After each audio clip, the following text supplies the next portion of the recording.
자, 그래서 우리 1세대 1주택자 등에 대한 과세표준에 관련된 걸 살펴봤어요. 과세표준. 그래서 다시 한번 정리하면 종합부동산세, 주택에 대한 종부세는 공시된 가액 합계액에서 뭘 빼고 과세 기준 금액을 빼고 주택이니까 얼마 빼야 돼요, 여러분? 6억. 여기다가 공정시장가격을 2019년도 몇 프로? 85%. 다만 요때 요 과세 기준 금액을 빼는 과정에서 요게 기본적인 얼마이지만 6억 원이지만 이 자가 누구면 1세대 1주택자일 때는 결론 6억을 빼는 것이 아니라 9억을 공제하라. 그러면 다른 말로 말하면 다주택자는 얼마 초과하면 종부세 내지만 6억 원을 초과하면 종합부동산세를 내지만 누구는 1세대 1주택자는 얼마 초과해야 9억 원을 초과해야 종합부동산세 내게 되는 거죠. 이해하셨죠, 여러분? 자, 그럼 이제 과표가 나왔으니까 여기다 뭘 곱하죠, 여러분? 세율을 곱해줘. 그래서 뭐가 나오죠, 여러분? 산출세액이 나오는 거죠. 그러면 이때 종합부동산세 무조건 무슨 세율밖에 없다, 여러분? 누진세율밖에 없다 그랬죠? 자, 근데 주택일 때에 올해 여기가 개정된 거죠. 자, 그러면 세율부터 먼저 정리했다. 세율을 정리할 때는 일단은 주택수를 따졌죠. 주택수. 주택수가 1주택인 경우, 그 다음에 2주택인 경우, 그 다음에 3주택 이상인 경우 이렇게 세 가지로 구분하죠. 근데 특히 2주택일 때는 주택의 소재지를 묻죠. 주택의 소재지를 물어갖고 이것이 조정 대상 지역인지 아닌지를 확인하셔야 되는 거죠. 자, 우리 서울은 무슨 지역이야? 조정 대상 지역이야? 그러면 이런 조정 대상 지역이 아닌 경우에 2주택일 때와 조정 대상 지역일 때 2주택 구분하셔야 되죠. 그래서 결론. 몇 주택이거나 아니 요거 몇 주택이거나 1주택이거나 2주택인데 조정 대상 지역이 아닌 지역이죠. 그래서 이렇게 1주택일 때와 조정 대상 지역이 아닌 지역에서 2주택일 때는 2주택일 때는 1주택이거나 조정 대상 지역이 아닌 2주택. 이때는 우리 거기 책에 보시는 것처럼 세율이 우리 몇 가지로 나와 있죠, 여러분? 세율이 몇 가지로 구분돼? 2가지로 구분되죠? 책을 보세요. 그냥 쓰느라고 정신없어. 그냥 너는 지져라 했을게 난 쓴다. 이러면서 세율 지금 몇 개로 구분돼서 2개, 양가로 1번과 양가로 2번 2개로 나눠졌죠? 그래서 여기는 양가로 1번이 적용되는 거죠. 그래서 몇 프로부터 출발해갖고 0.5%부터 출발해서 몇 프로까지? 2.7%까지 몇 단계? 6단계 초과 누진세로 가셔야 하는 거죠? 네. 그런데 조정 대상 지역의 몇 주택이거나 2주택인데 조정 대상, 즉 서울의 주택이 2개이거나 소재지에 관계없이 하여튼 주택수가 몇 개 이상 나면 3개 이상이 나오면 이때는 우리 세율 2번을 정하는 거죠. 그래서 여기는 최저 몇 프로부터 출발해갖고 0.6%부터 출발해서 여기는 몇 프로까지? 3.2%까지의 6단계 초과 누진세를 적용하는 거죠.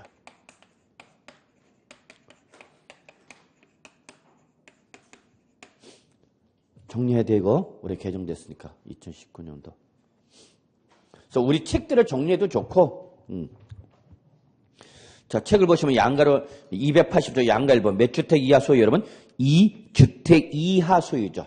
그러니까 1주택이거나 2주택인 거를 말하는 거죠. 그때는 납세문제가 2주택 이하를 소유한 경우는 다음의 세율 그래서 0.5%도 2.7%까지인데 단 거기 뭐로 되어 있냐면 조정 대상 지역 내 몇 주택 2주택을 소유한 경우는 어떻게 한다? 그러면 제외한다. 그럼 이때 요 제외된 조정 대상 지역 내 2주택자는 몇 번 세율을 적용하는 얘기야? 양가로 2번을 적용하라는 얘기죠.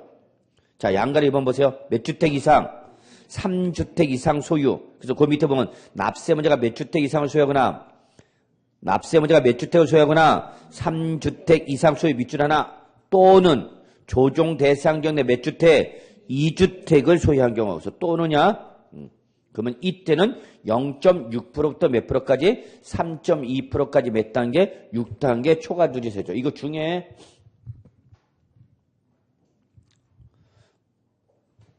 올해 2019년 개정.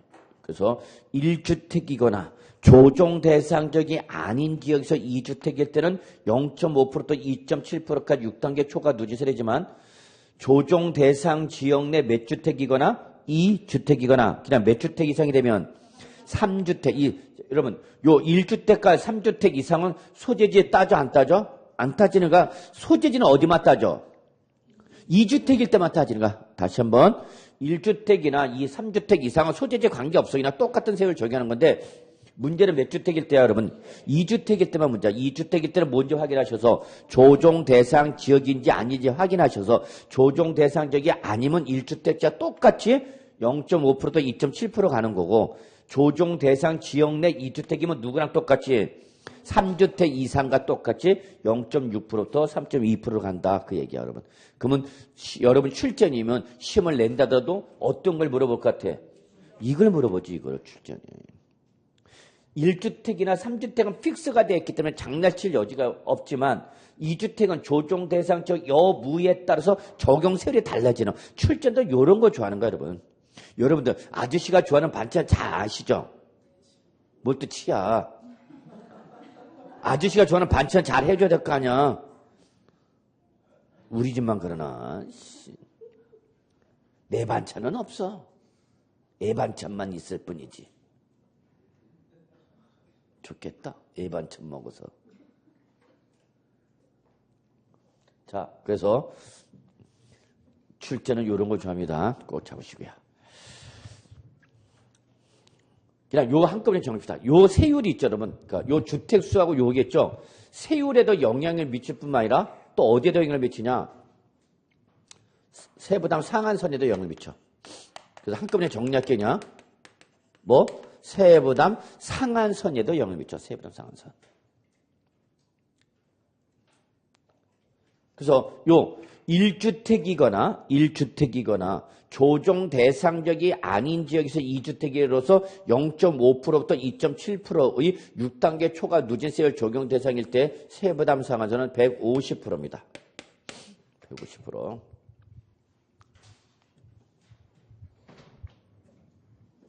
그 다음에 잘 봐야 돼. 조정 대상 지역 내 2주택자. 조정 대상 지역 내 2주택자. 이때에 세율은 몇 프로 적용하지만 그러면 세율은 몇 프로? 0.6에 3.2지만 뭐는 상한선은 이때는 200%가 됩니다. 200%.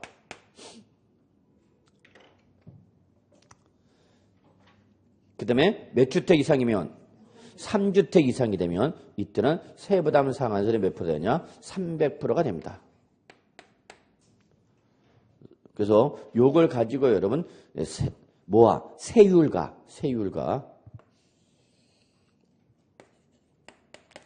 세부담 상한선을 한꺼번에 정리하셔요. 한꺼번에.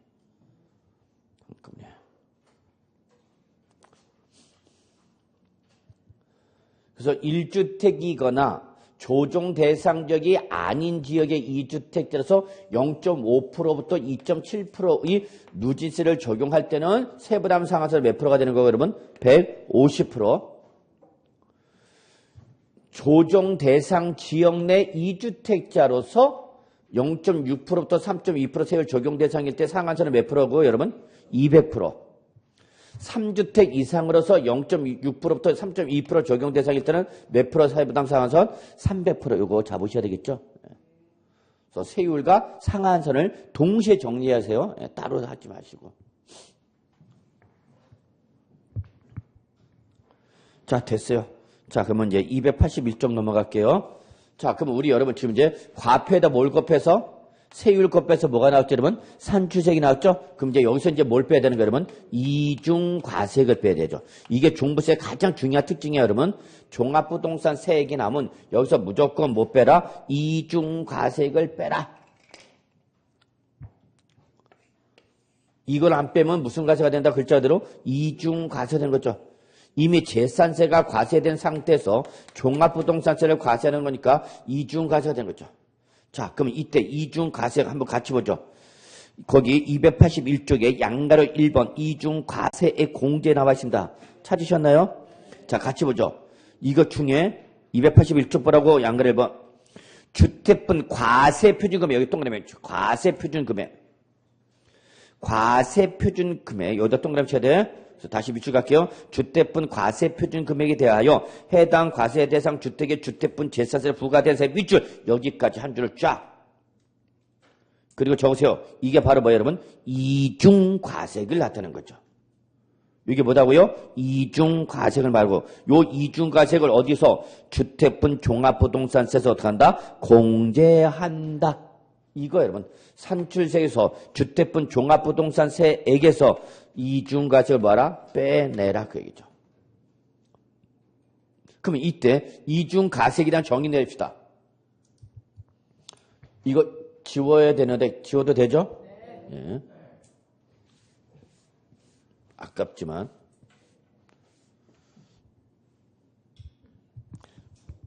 자 이중과세 여기 봐요. 이중과세는 주택분 무슨 금액에 대한 종합부동산세 무슨 금액 과세표준 금액에 대한 재산세를 빼내는 겁니다. 그럼 결국 이중과세는 종부세에서 뭘 빼는 거냐면 재산세 빼는 거죠. 근데 요때 요 빼는 재산세는 어떤 금액에 대한 재산세다고 여러분?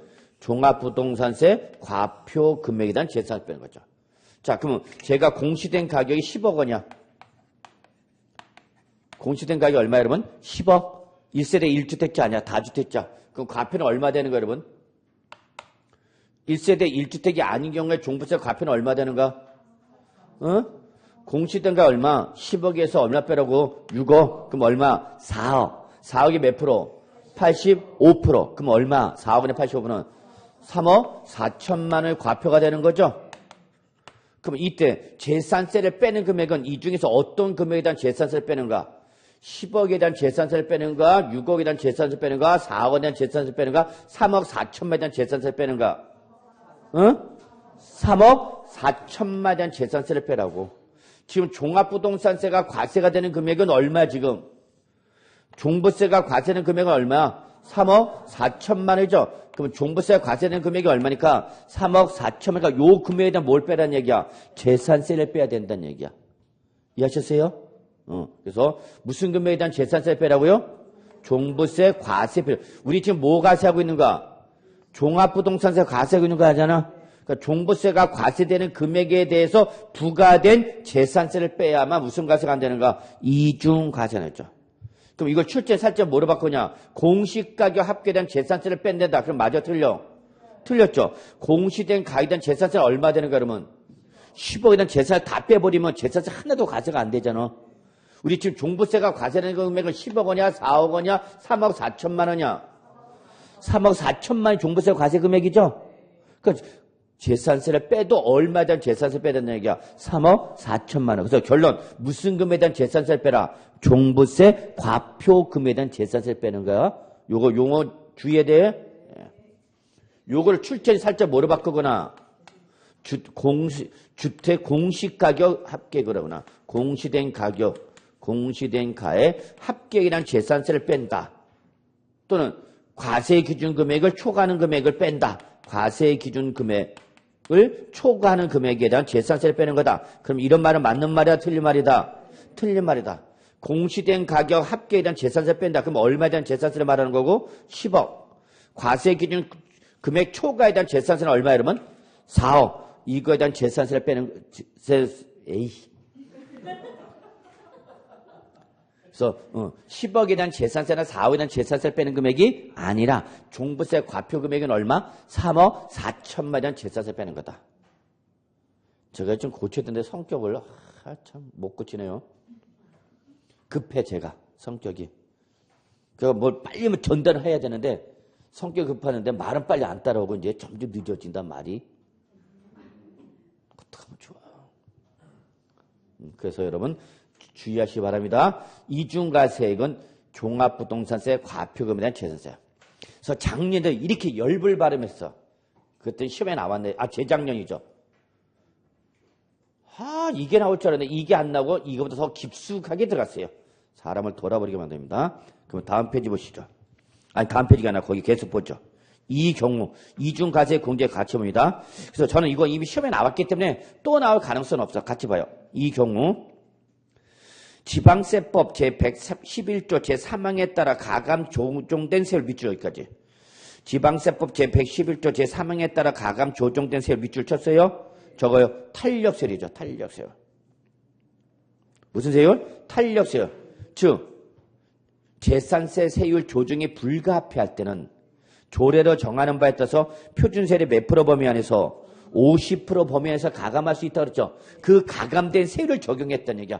탄력세를 적용했다는 얘기야. 그러면 그때는 탄력세를 적용하기 전에 세액을 적용하는 거냐, 탄력세율이 적용된 세액으로 차감하는 거냐 그 얘기야. 그럼 그때는 밑줄 그 탄력세율이 적용된 세액으로 차감하라 그 얘기입니다.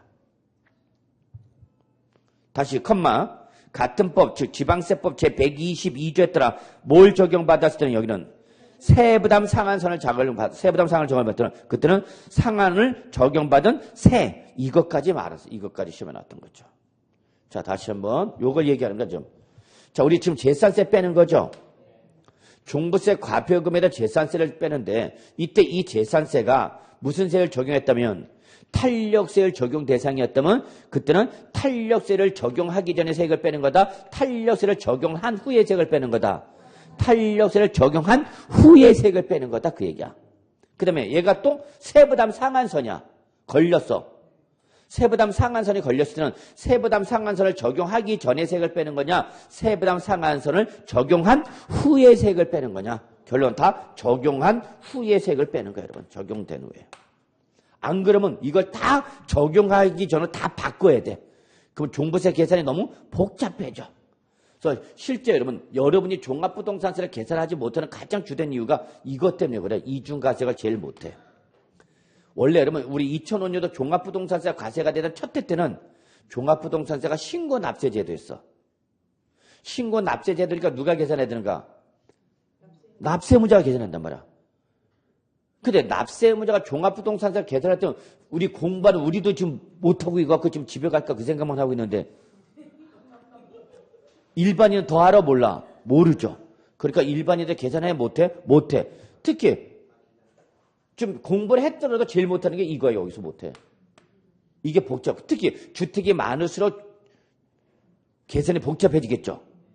근데 어떤 지방자치단체는 탄력세를 적용하지 않은 지방자치단체도 있고 어떤 지방자치는 탄력세를 적용한 지방자치단체 이게 다 중구난방이야. 그걸 일일이 다 확인해야 돼.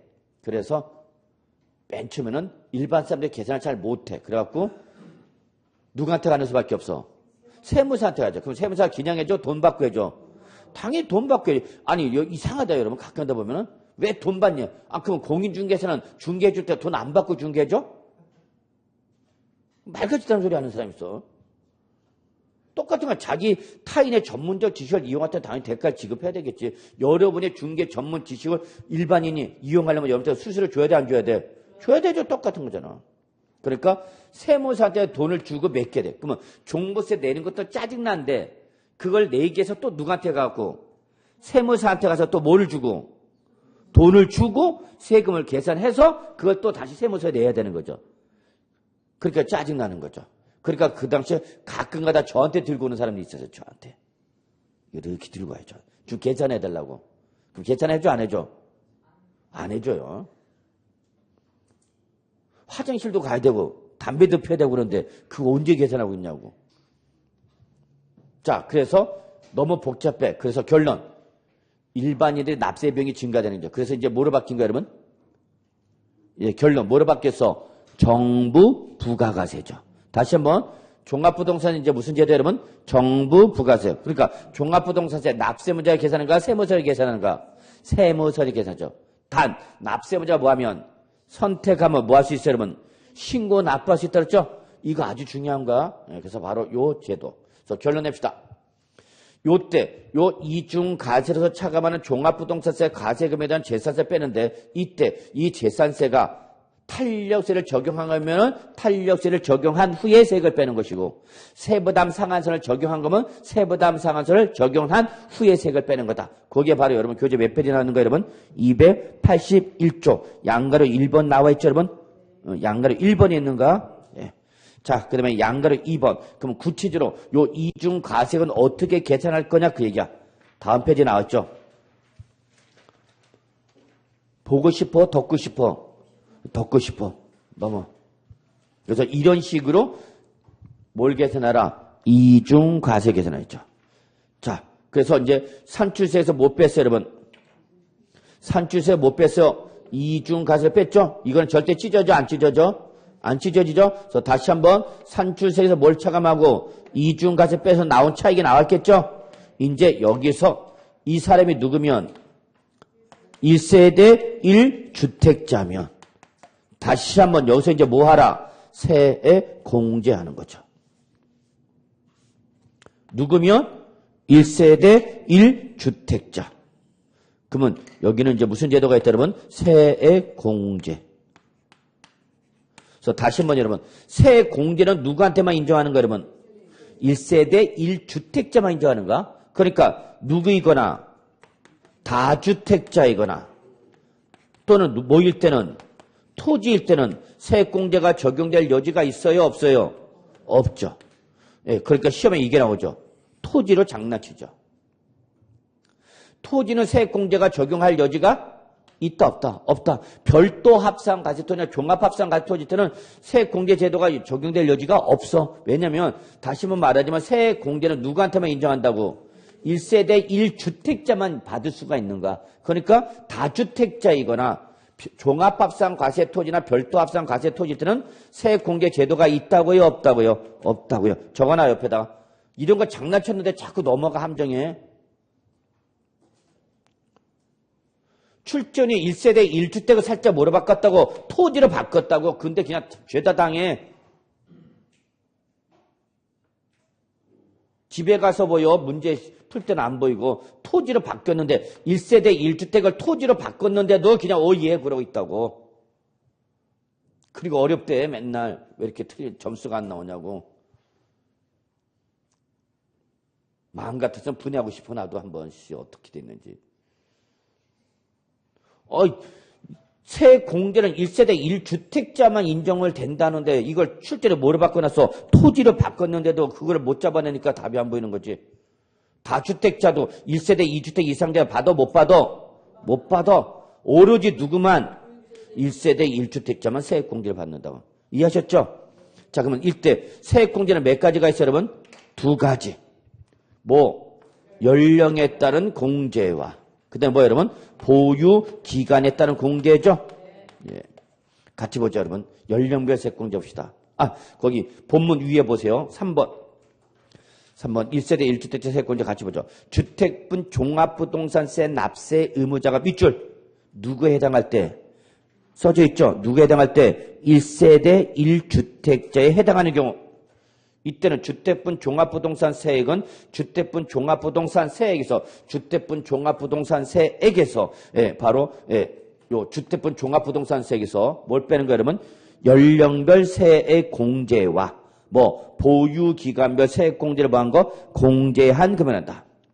밑줄 들어갑시다. 이 경우 연령별 세액 공제와 보유기간별 세액 공제는 중복하여 적용할 수 있다. 단 주의사항 올해 개정된 거 몇 프로 범위 내에서 그렇죠. 절대 놓치면 안 돼. 몇 프로 범위 내에서 70% 범위 내에서 정하나 70% 범위 내에서 이거는 작년과 동일합니다. 그러면 여러분 그 밑에 이제 우리 하나씩 나왔죠. 연령별 세액 공제 볼까요, 여러분? 자, 연령별 세액 공제는 1세대 1주택자 중에서 몇 살 이상이신 분이냐? 60세 이상. 어느 날 현재? 이런 걸 잘 못 보는 사람이 있어요. 밑줄 과세 견제. 60세 이상이냐 여부는 어느 현재를 따지라고? 과세 기준 현재를 따지는. 거기 써져 있잖아. 모든 보이스는 항상 어느 현재를 따지는가? 모든 과세 기준 현재죠. 그래서 과세 기준 현재 60세 이상 밑줄. 그래서 과세 기준 현재 60세 이상인 1세대 1주택자는 뭘 받아라? 연령별 세액공제 받으라는 얘기죠. 그래서 주택분 종합부동산세에서 주택분 과표에다가 해당 주택분 재산세로 부과된 세액을 공제한 세액에서 다음의 표에 따른 연령별 공제율을 곱한 거예요. 그래서 여러분 거기 박스 보시면 더 낫죠. 박스 위에 식. 주택분 종합부동산세액에서 마이너스 주택분 여기 밑줄 주택분 과세표준금에는 주택분 재산세 있죠. 여기 밑줄 주택분 과세표준금액에 대한 주택분 재산세 부가세 밑줄 쳤어. 그리고 저거 이게 뭐야 여러분? 이중과세이죠. 이중과세. 그러면 종합부동산세액에서 이중과세를 뺀 금액 여기다가 이제 뭘 곱해라? 공제율을 곱하라는 얘기죠. 공제율. 계산 산식을 보라고. 근데 공제율은 연령에 따라서 몇 프로 최저? 60세 이상은 몇 프로 여러분? 10%, 65세는 20%, 70세는 30%를 공제해 주라는 얘기죠. 공제율. 그래서 아마 시험에 요 연령대는 장난을 안 칠 거야. 60대, 65세, 70세 이건 장난 안 칠 테니까 그냥 여러분 그 순서에 따라서 몇 프로? 10%, 20%, 30% 이렇게 기억해도 될 것 같아요. 이해하셨나요? 예.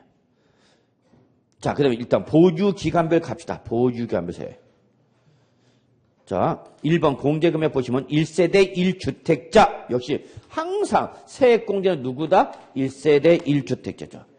그래서 주택분 과세표준 금액에 대한 주택분 재산세를 부과된 세액 밑줄 역시 주택분 과세표준 금액에 대한 주택분 재산을 부과된 세액 뭐랬어요 여러분? 이중과세 요걸 뺀 금액에다가 뭘 곱해라? 공제율을 곱해라. 이때 보유기간별 공제 우리 책 수정하라고 그랬죠? 책 수정 우리 기본서 수정표 나갔나 안 나갔나? 아직 안 나갔나요? 어씨. 자, 만들어야 되겠는데 왜 안 나갔지? 자, 거기 보면 책 보시면 여러분 5년 이상 몇 프로죠 여러분? 20%. 5년 이상은 몇 프로? 20%. 10년 이상이면 40% 됐죠 여러분? 자, 이때 10년 이상 요겁니다. 5년 이상 몇 년? 10년 미만이면 몇 프로였죠 여러분? 20%. 자, 우리 책 보세요. 10년 이상으로 되어 있죠? 여기다가 저거 15년 미만. 그러면 40%. 그리고 15년 이상이면 50%. 네.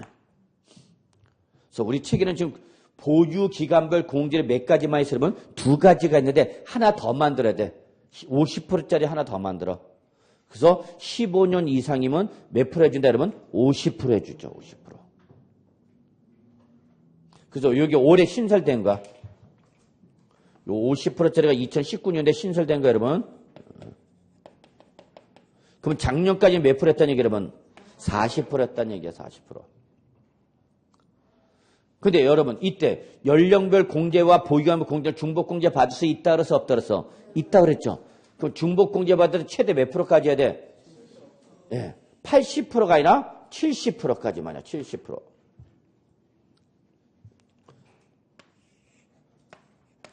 (70% 한도로 해서 뭐가 가능하다 여러분? 중복공제 가능. 70% 한도로 한다. 무슨 공제는? 중복공제는.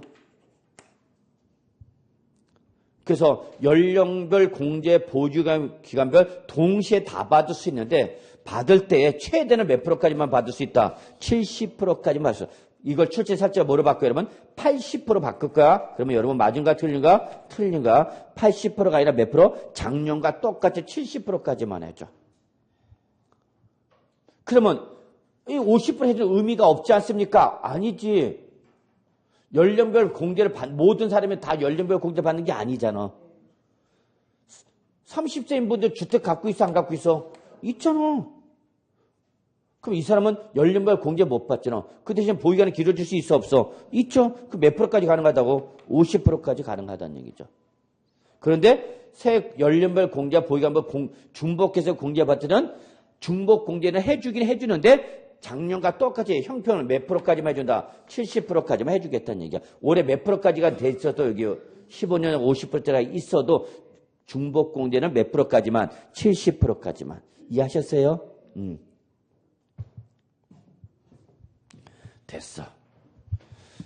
자, 그 다음에 여러분, 208, 거기 보유기간별 세공제에 동그라미 2번 보세요. 동그라미 2번.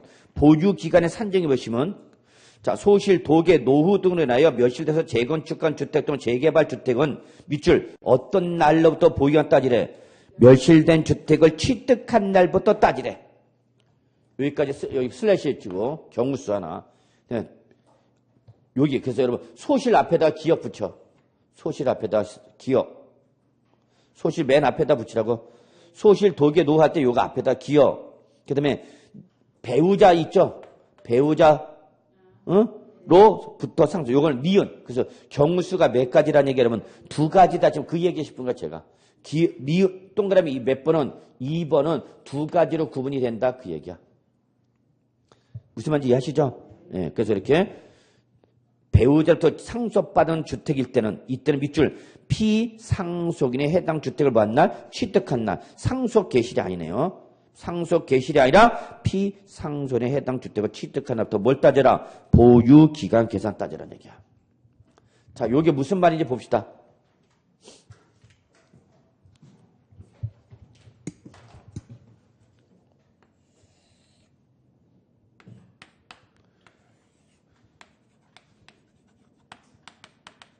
제가 여러분 종전주택을 취득했어요. 그래서 종전주택을 취득해서 3년을 보유했어.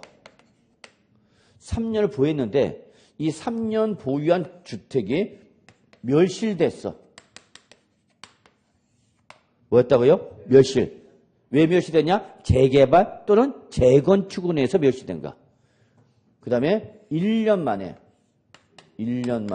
다시 뭐 했어요, 여러분? 재건축을 했어, 이 멸실된 주택을. 그래서 올해 6월 1일 현재 몇 년을 보였느냐? 재건축 후 1년을 보였어.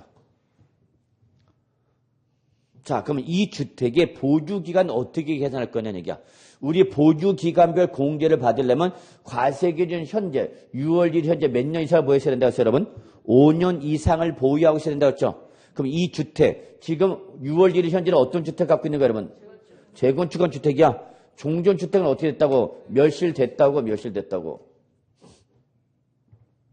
그럼 여기 지금 주택이 있는가 없는가? 없죠. 그럼 이때에 이 주택의 이 재건축한 주택의 보유기간을 따질 때는 이 재건축한 주택에는 보유기간을 가지고 따지는 것이 아니라 어떤 주택? 멸실된 주택을 이게 바로 무슨 주택이고? 멸실된 주택이고.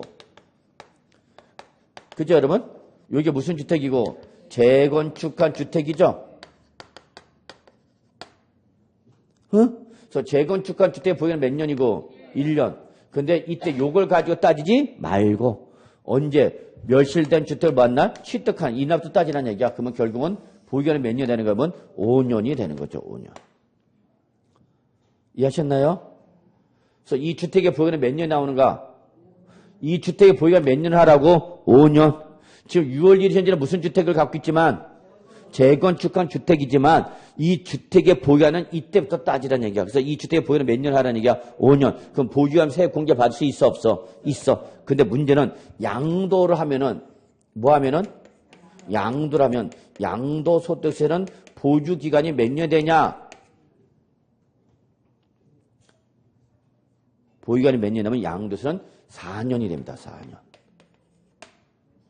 그래서 이게 종합부동산세일 때 보유기간과 양도소득세일 때 보유기간이 같다 다르다? 달라. 즉 종부세는 이것도 인정해주지만 양도세는 이걸 인정을 안 해줘. 무슨 상태 이거? 멸실 상태. 주택이 없어. 그래서 이걸 양도하면 양도세는 이걸 잡아 안 잡아? 안 잡아. 그래서 보유기간 몇 년 계산해야 돼 여러분? 4년. 근데 종부세는 이때부터 그냥 취득한 걸로 뭐라 했으니까 얘를 잡아 하는 거야. 이게 차이점이야. 그래서 헷갈리면 그냥 잡아라. 종부세. 종부세 보유기간 몇 년 되는 거야? 5년. 근데 주의사항, 이걸 만약에 뭐 했을 때, 양도했을 때는 양도소득세 요거를 인정한다, 안 한다? 안 한다. 그러다 보니까 보유기간 몇 년이 된다? 4년 된다. 주의하라는 얘기야. 시험에 저렇게 나오진 않겠지만, 주의하라, 그입니다. 이해하셨어요? 자, 그 다음에 배우자로부터 상속받은 주택 봅시다. 여기 또 무슨 소리인지 보여줘. 여러분 뭐 민법 개론이 어렵다고? 제가 볼 땐 세법이 더 어려.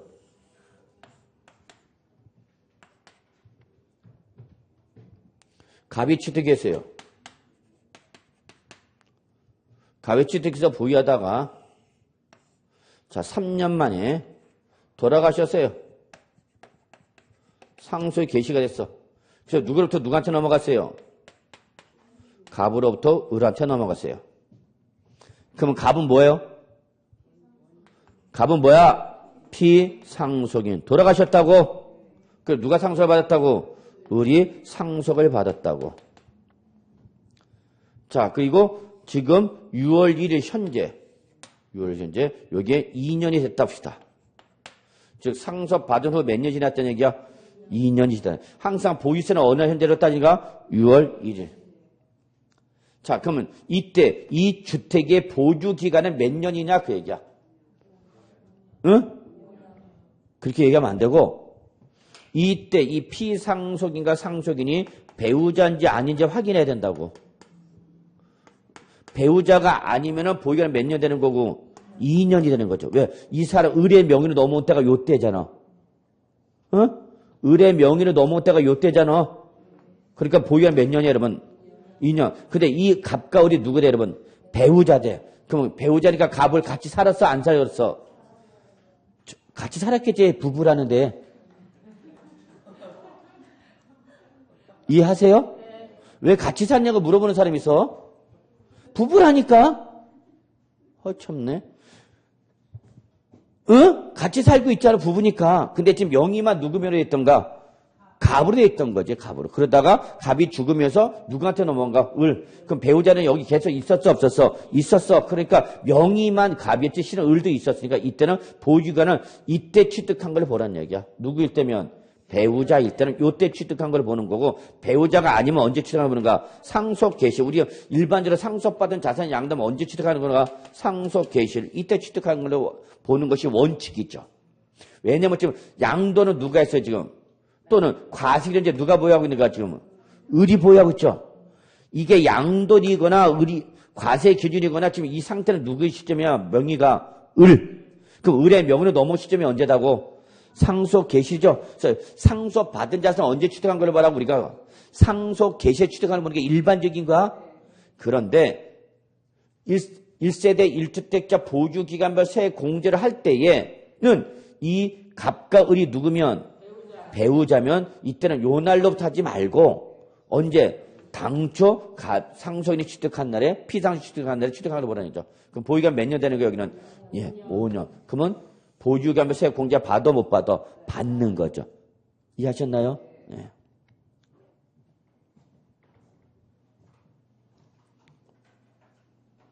이해되고 있는 거죠 지금? 쉬는 시간 나가면서 무슨 소리인지 하나도 못 알아듣겠네. 그러기만 해봐 아주 그냥. 5층에서 믿어버리지. 이렇게까지 설명했는데도. 자, 그 다음에 됐어. 세부담 상한선. 세부담 상한 마지막 다음 페이지 284조. 자, 우리 세부담 상한선 개념 정리했죠? 자, 올해 부과되는 세액은 작년 부과된 세액에 비교한다 했죠? 그래서 올해 부과된 세액은 작년에 부과된 세액에 몇 프로 초과하지 마라? 150% 초과하지 마라 그랬죠? 근데 올해 여러분 양가로 1, 2 책이 있죠? 예, 올해 개정이 되었고 양가로 몇 번? 1, 2, 3 나왔죠. 아까 우리 했었죠 여러분 여기 세부담 상한선. 그래서 뭘 가지고? 세율 가지고. 그래서 여러분 거기 붙죠. 양가를 1번 0.5%부터 2.7%까지 이 6단계 초과 누진세율 적용 대상인 몇 주택? 2주택 이하. 여기 밑줄 2주택 이하. 여기서 2주택 이하는 첫째 저거 몇 주택이거나 1주택. 또는 어떤 경우야? 조정 대상 지역이 아닌 지역의 2주택을 말하는 거야. 그러면 이때는 상한선이 몇 프로고? 150%고. 자, 우리 책에 양가로 2번으로 되어 있죠? 그거를 양가로 3번으로 고치셔야죠. 양가로 2번을 양가로 3번으로 고치고 중간에 양가로 2번을 집어넣어야 되는 거야. 무슨 말인지 이해하시나? 자, 우리 책에는 지금 1번, 2번 두 개만 나와 있잖아? 이때 2번을 몇 번을 고치고 3번을 고치고 중간에 2번을 하나 다시 집어넣으라는 얘기야. 그래서 양가로 2번은 바로 조정 대상 지역 내 몇 주택자야? 2주택. 조정 대상 지역 내 2주택자를 말하죠.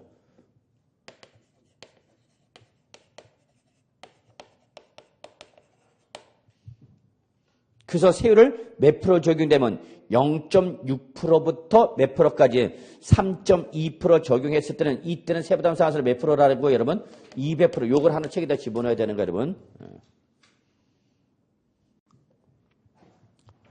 자, 그리고 우리 이제 양가로 2번 책에 있는 거 0.6%부터 3.2% 6단계 초과 누진세율 적용 대상이 몇 주택 이상?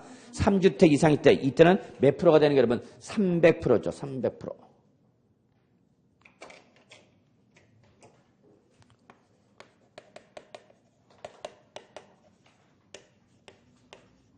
그래서 결론 우리 세부담 상한선은 몇 가지 여러분? 3가지입니다. 예, 그래서 우리 책에는 지금 요렇게만 나와 있으니까 요거를 수정해 주십시오라고 말씀드린 겁니다. 자, 됐어요. 나머지는 됐고. 285조 토지 좀 잠깐 보죠. 토지. 자, 토지란 지방세법에 따른 토지분 재산세 과세 대상의 토지 밑줄. 종합부동산세 과세 대상이 되는 토지는 한마디로 뭐 했던 거? 재산세 과세 대상이었던 토지를 말한다는 얘기야. 됐어요? 그런데 2번 보세요. 토지에 대한 구분 과세. 토지에 대한 종합부동산세는 국내 소재는 토지에 대하여 지방세법에 따른 밑줄, 종합합산 과세 대상, 밑줄 하나. 그리고 다시 지방세법에 따른 별도 합산 과세 대상으로 뭐하여? 구분하여 가진다. 결국 종합부동산세에서 토지는 뭐와 뭐를 구분하라? 네, 종합과 별도로 구분하라. 그러면 잠깐 보죠. 토지는 재산세냐, 종합부동산세냐? 그래서 재산세에서는 토지는 몇 가지로 구분해요, 여러분? 3가지. 분리, 그 다음에 별도, 그 다음에 종합. 이렇게 3가지로 구분했죠? 근데 종부세에서는 구분을 뭐로 하라, 여러분? 별도와 뭐로만? 종합.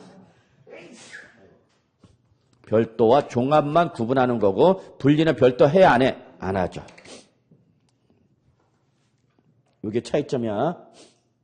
그러면, 토지에 대한 재산세 과세 범위는 어디가 더 넓은 거예요? 재산세가 더 넓죠. 자, 그래서 이걸 갖고 정리할게요. 결론. 토지에 대한 정의는 아까 주택에서 봤던 거와 똑같습니다. 재산세와 그 다음에 종합부동산세가 같다 다르다. 정의는 같다고. 그러니까 무슨 소리냐면 재산세 과세했던 토지가 종부세 과세 대상인 토지다 그 얘기야. 종부세 과세 토지는 재산세 과세 대상이었던 토지이기 때문에 정의는 같아. 재산세와 종부세. 그런데 토지에 대한 과세 범위는 같다 다르다. 어디가 더 넓다? 재산세가 더 넓다. 지금 요거 얘기하고 싶은 거예요, 여러분. 요거 보시면 이해가 되겠죠? 예. 그래서 요거는 마치 주택과 똑같죠? 주택에서도 우리 주택이란 정의는 재산세와 종부세가 같았죠, 여러분? 근데 주택에 대한 과세 범위는 재산세가 더 넓었죠? 왜? 주택분 재산세 과세 대상이 주택이었더라도 종부세 과세 대상에서 제외되는 게 있었죠. 별장. 그 다음에 종부세 과세 취지에 맞지 않는 것들은 종부세 과세 제외했던 것처럼. 요거 별표 하나. 자, 됐어요? 넘어가죠. 자, 그리고 여러분 286조부터 종합합산 과세 토지, 그 다음에 다음 페이지 289조부터 별도 합산 과세 토지 나와 있죠? 이거는 우리가 이미 했어 안 했어? 했어. 어디서 했어? 292쪽에서 했단 말이야. 응? 292쪽에서 했다고 박스에서 안 했다고 그러면 안 돼. 자, 그 다음에 부가징수. 우리 부가징수 했어 안 했어? 했죠? 그래서 과세기는 언제 여러분? 6월 1일. 원칙 여러분? 정부 부가과세. 예외 여러분? 신고납부. 이게 제일 중요해. 6번 290조에서 제일 중요한 건 종합부동산의 원칙이 뭐다 여러분? 정부 부가과세. 예외 뭐가다? 신고납부 가능하다. 이게 제일 중요합니다 여러분. 근데 정부 부가과세나 신고납부나 종부세는 언제 내야 되는가? 12월 1일부터 12월 15일이야. 이해하셨죠? 정부 부가가세나 신고 납부나 종부세 납부기 하는 변해 안 변해? 안 변해. 자, 그 다음에 어디로 가느냐? 295쪽 갑시다. 분할납부 보세요. 분할납부. 자, 옆에 이미 적혀있죠? 우리 이거 했죠? 예, 분할납부. 자, 올해 개정됐죠? 올해부터는 종합부동산 분납 대상자 500만 원이 아니라 얼마 이제 250만 원 초과 밑줄 쳐져 있네. 그리고 분납기간은 2개월이 아니라 몇 개월이야? 6개월이죠. 그리고 그 밑에 분할 가능 납부색 있죠. 1번 납부세액이 얼마 초과? 250만 원 초과 500만 원 이하일 때 6개월 후에 낼 수 있는 금액이 얼마? 250만 원을 뭐한 금액? 차감한 금액. 저거. 그러면 400만 원 했다 봐. 400만 원. 종부세 납부세액이 얼마다고? 400. 그러면 당초 의견이 얼마를 내야 되고? 250을 내고 나머지 얼마를? 150을 언제 내라는 얘기야? 6개월 후에 내면 된다 그 얘기야. 오케이? 이해하셨죠? 예, 그러면 다음 페이지에 봐요. 동그라미 2번. 자, 납부세액이 얼마 초과면 500을 초과하면 얼마래 여러분? 50% 이하의 금액을 6개월 후에 내면 되는 거죠. 자, 그럼 저거 1000만 원이다. 종부세 얼마 나왔다고? 1000만 원. 그럼 얼마 초과했네? 500 초과. 그럼 얼마씩? 50%야. 그럼 얼마 내면 돼? 500, 500. 이렇게 나눠서 내면 된다는 얘기죠. 이해하셨죠? 이해돼요? 예. 그 다음에 네, 마지막 부가세. 종합부동산세 납세는 종부세 납부세액이 몇 프로를? 20%를 뭘로 내야 된다 그러면 농어촌 특별세 내야 된다. 잡으셨나요? 예, 여기까지 하고요. 종부세 마무리 하겠습니다. 이걸로. 자, 10분 쉬죠.